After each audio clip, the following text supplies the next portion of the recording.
You know, I also tell this story about when I worked at a school. We adopted this policy of 4 to a table at lunchtime. And it was inspired by this need to make sure we're making sure that every child belonged and felt included. You know, back to that why, so that there are 4 kids to a table. If somebody is not, if somebody is by themselves, we put that child at a table, you know.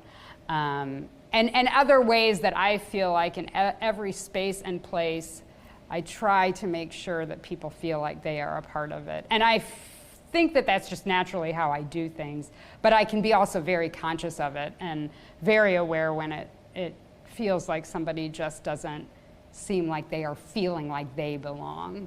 Well, what's interesting is that it began as an adult-led initiative, right? The adults in the space announced to the children, it was a middle school, announced to the children that this is what we're going to start doing. 4 to a table. And of course, they're middle school kids, whatever is changing, I don't, you know, all of that. You can imagine, we all know. We've been with middle school kids. I love middle school kids, okay?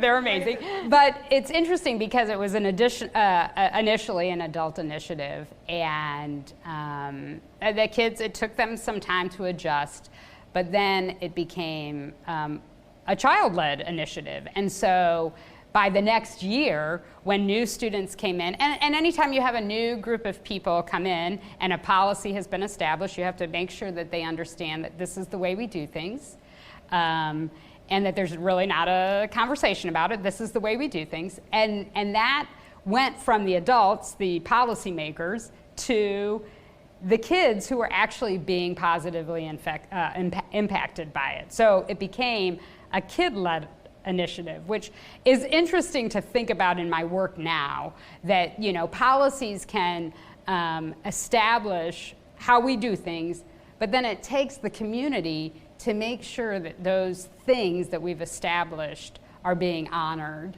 And so that's what we saw in that space, is that those kids did it. And so they saw, maybe didn't verbalize, but they saw how valuable that was and how important it was. Yeah.